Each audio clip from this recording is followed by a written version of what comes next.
How to improve your email marketing in 2021. Have you heard that one joke that goes email marketing will be dead soon? Cracks me up every time. It turns out email marketing grows and develops by the day. It's pretty much like those growing toys you used to dunk in the water as a kid. You might already know this, but the ROI for email marketing is up to 4,400%.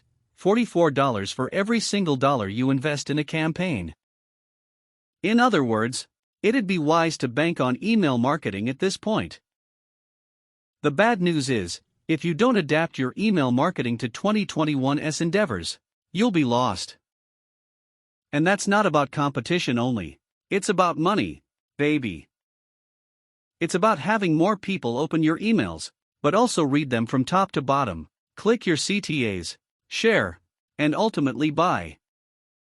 If they do at least one of the above, it's already a small win. Think of it this way: if you survive 2020, there's nothing you can't do. So start by improving your email marketing for next year. Here are our best tips. Mobile friendliness. Let's not dive too deep into the fact that people spend more than 3 hours on their phones daily on average. You read about it everywhere, and see it all around you. You do it yourself, for crying out loud. That means almost half of email opens are done on smartphones. And you guessed it. If emails are hard to load or look chunky and weird on mobile, no one will take their time reading it.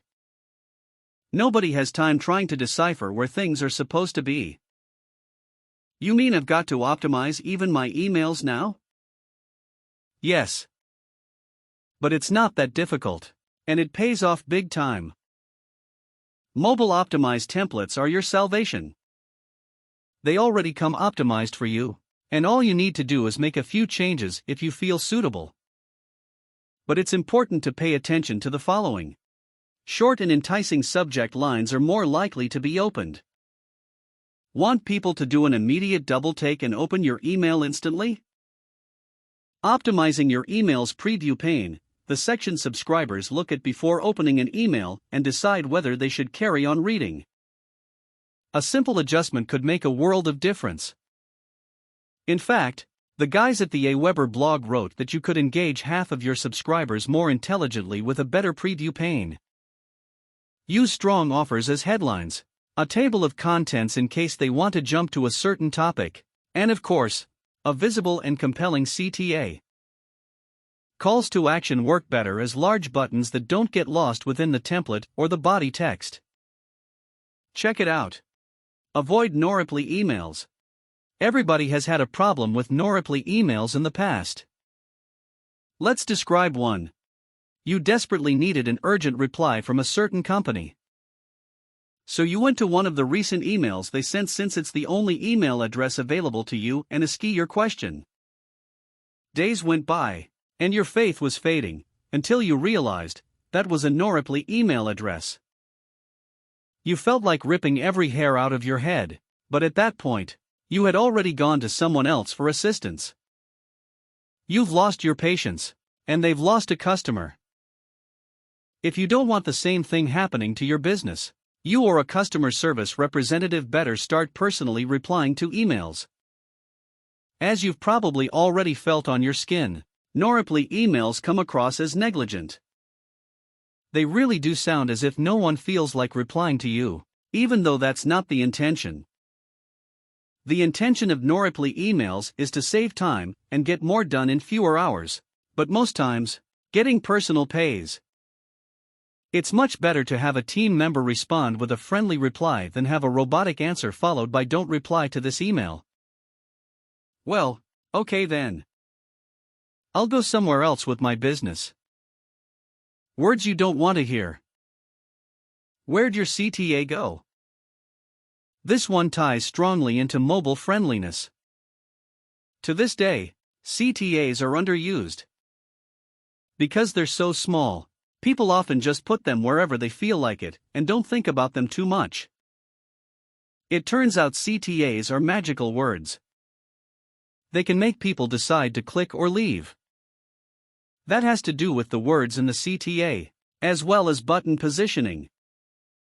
Or, if you aren't using a button, it depends on your anchor text link relevancy to the underlying landing page. Some people even forget to add a CTA altogether. Make it obvious so your readers know exactly what they have to do next. Make sure your CTAs are crystal clear, whether on a visible button or an obvious link. Take a look. Front and center. You won't mistake this CTA for anything else. You won't have to scroll far down to find it, and you have direct access to the owner. Perfect. Find out your audience's best open times. Just like you need to schedule social media posts to a time when your audience is more likely to see it, you should schedule email send times accordingly. Regardless of how many subscribers you have, it's very likely that they're in different time zones. For instance, you might send a timely email when Jane Doe is making a fresh pot of coffee in the morning because you know her time zone. But if you don't know your subscriber's time zone, you might send that same ultra-valuable email when John Doe is fast asleep. The notification will reach him, but by the time he's awake, he'll have a lot of them from different sources. About your email? Not sure he'll see it. That's why, when you hear you must know your customer/subscriber, you should also consider time zones. Let customers have the upper hand. Ugh, one of those annoying emails again. Someone could be thinking this about your newsletters at this very moment, which begs the question. Have you given your subscribers the opportunity to unsubscribe or see your emails less often? Hint, the answer should always be yes. Sounds scary, but maybe that's the sweet spot. When you give subscribers the chance to read something valuable at a time that's convenient for them, you're showing them that you care. That you get them. And yes, even if they don't see your emails as often as you want them to, it's much better than shoving emails in their faces. That's too unprofessional, which is the opposite of what you are. Plus, you don't want to be known as the person who sends annoying emails, do you? Instead, this is a great way to make sure you're seen as the cool newsletter they get instead of the one no one wants to read. Personalize. Creating personalized emails is more than just adding the subscriber's first name to the subject line. Way more. Personalization is about segmenting your email lists. Segmentation is about grouping your subscribers based on their actions, age, and preferences, and then sending them emails based on content they'd love to see. Here's why it's so important. If you keep sending informational blog posts to a shopaholic customer and product sales to the curious lead, you're doing something absolutely wrong. Now, switch the targets and watch what happens. By knowing your subscribers and what they want exactly, you won't make the mistake of being ignored. And it's as easy as emailing the right segments with the right content. Re-engage. Some of us are compulsive almost buyers. We put all products, and then some in our carts and end up not buying anything. One can dream, right? But who knows? You just might want to buy one of those products at some point. But until then, you might have forgotten about the product you longed for so badly. It happens. You won't let your product fester in your customer's cart. You've got to remind them about it instead of assuming they don't want it anymore. That's the role of trigger emails. Whenever someone abandons the cart, they're sent a friendly reminder, which you probably already got one yourself. You want people to go back and complete their purchase. You can opt for a reminder only, or include a small offer as a gift for returning.